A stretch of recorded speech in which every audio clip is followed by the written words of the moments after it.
What's good, YouTube? Quinn Way basketball analysis coming to y'all with that topic is about that time of the year where free agents are getting signed, trades are being made, and people trying to go all in to try to win the NBA championship or have a better chance of doing it. We done seen some major injuries this year, and we done seen some big trades already. Obviously, with Paul George, Jimmy Butler, Paul Millsap going to Denver. You also have DeMarcus Cousins going down, Kevin Love going down, Isaiah Thomas and Kyrie trade, and then you got the Eric Bledsoe trade. So we've been getting some big blockbusters over the last couple of years. A lot of big players have been moving. And this is a deal. Like I said, I live in Wisconsin. I live right by Milwaukee, only 3 minutes away, maybe less than that. And honestly, this is one of those deals where it may not look like much on paper. It may not look like a big deal, but the Bucks, they don't have that much size.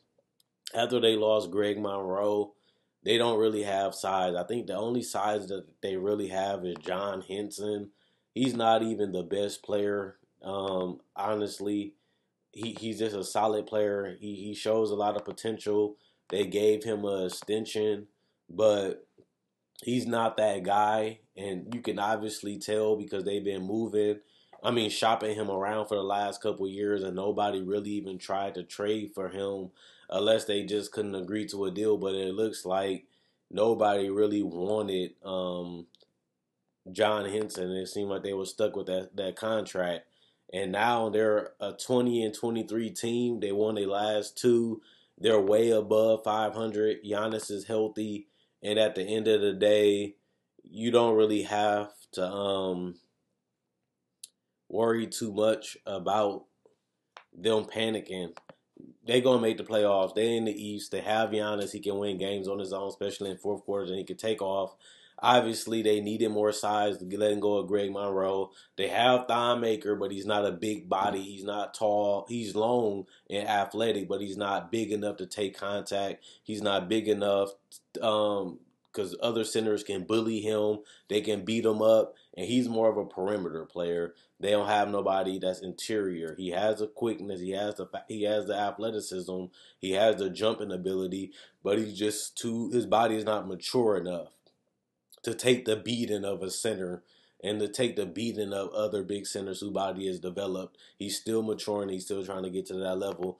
And so is John Henson. John Henson is an athletic big. He's quick off his feet.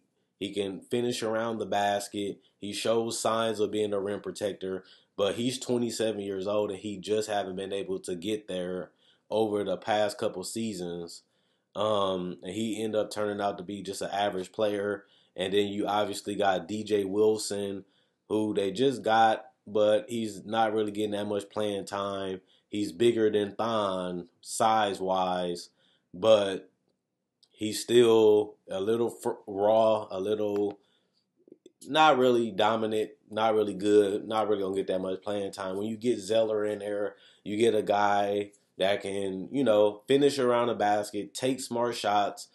He knows his position. He knows to play his role. He knows what the coach wants. He's going to go out there and perform. He's not going to need the ball from Giannis. He's not going to need the ball from Middleton or Bari. He's just going to go in there, stay around the basket, set great screens, roll to the basket, get little dump offs, dunk it, lay it off the backboard, and he's just going to play his role and not really try to cause too much confusion, not really try to do too much. Obviously, Thon and John Henson give you a little bit more because they athleticism.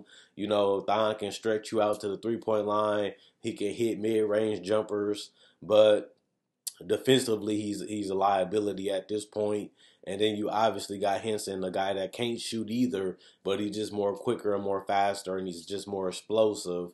But he doesn't have the mindset and the IQ that Zeller has, especially because he's a veteran and he has been putting in quality minutes on damn near every team that he has went to. So it's not a trade that's going to blow your mind. It's not a trade that's going to change up the NBA. It's not a superstar trade, but this is just them trying to make sure that even if they get an injury, even if they get a certain matchup in the playoffs, they have that size and they have that veteran wisdom that they would need that John Henson and Thon McCarr and DJ Wilson doesn't have. So they have more, girth at that position, and at the same time, they got a guy that's going to play his role and know what he's doing. No matter what lineup is out there, because by the time the playoffs start, he should be already comfortable with this team, and he should already know all the plays. And you obviously got Marshall Plumlee too. Is another guy that they had on their roster that's 7 feet, but you already know what happened to him. But let's talk about Brooklyn. They obviously don't need really that much. They basically took Rashad Vaughn contract and basically took him so that way they can get a second round pick. Like I said, Brooklyn, what they get out of this deal is another hit at a superstar or a franchise player. Like I said, when you're Chicago, when you're Brooklyn, and you have cap, you have the ability to take bad contracts. You have the ability to take D'Angelo Russells and Zach LaVines and Chris Dunn because you don't have a defined lineup. These rosters, like I said, Brooklyn, they don't know if they want D'Angelo Russell. They don't know if they want to keep Jahlil Okafor, but they're going to trade for them to take a pick. Not only take a pick, take their contract and try them out to see if they can be a star. How's their work ethic? How is their potential? How's his mindset? Can he play? Can we make him into a star? Can he develop into a star? And worst case scenario, they still get a pick. So even if it doesn't work out, they can still try to hit and try another player in the draft. And this is what they're doing in this draft. In this trade. They take a guy with potential, Rashad Vaughn. They take him off the Bucks' hand because they didn't want him. They take one of the Bucks' second-round picks, even though it can go. Let me tell you the protections on the pick before I finish.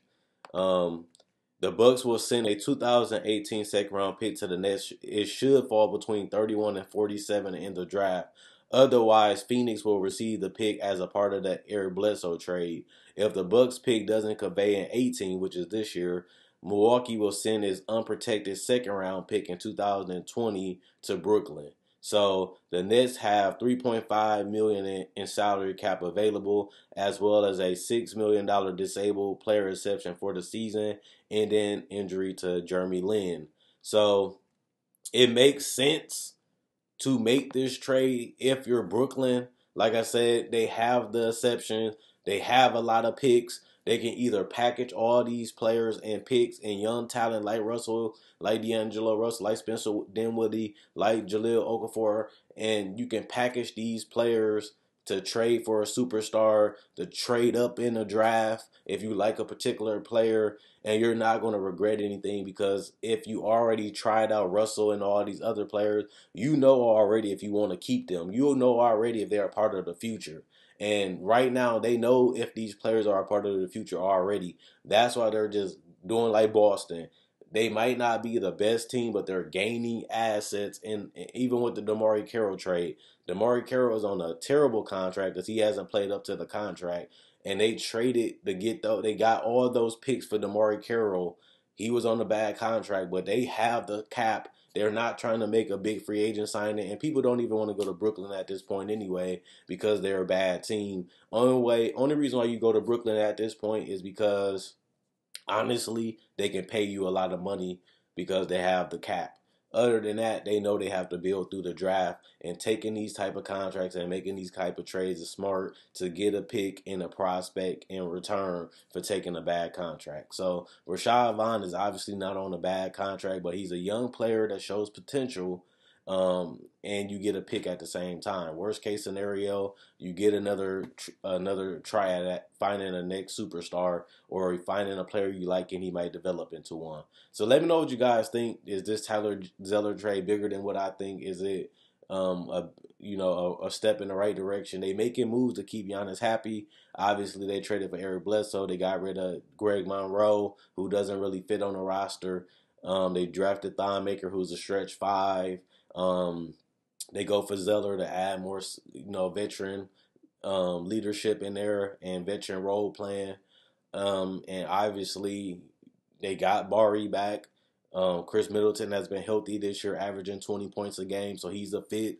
Um, and they're trying to keep Giannis happy because they already made him mad with the Jason Kidd firing, and now they're showing that we're willing to win, we're willing to make the moves to keep Giannis happy because he's one of the top 10 players in the league. Not top 5, but top 10 players in the league.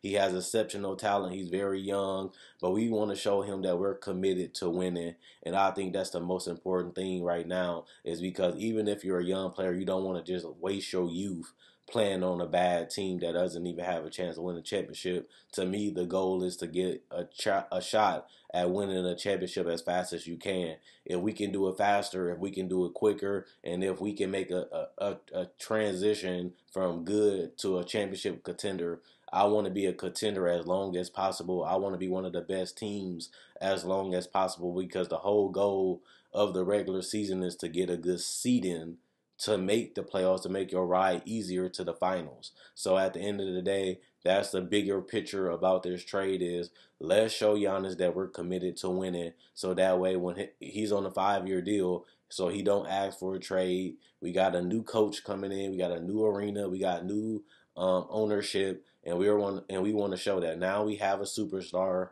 Let's show him that we're committed to winning and building around him and making the Eric Bledsoe trade. Making this trade is showing that, and that's the thing that matters most. Check out my website, analysisplayground.com. Link will be in the description in the comment section below. Also, check out my Facebook, analysisplayground.com. Link will be in the description in the comment section below. I'm going to let me know what you guys think about this Tyler Zeller trade to the Bucks.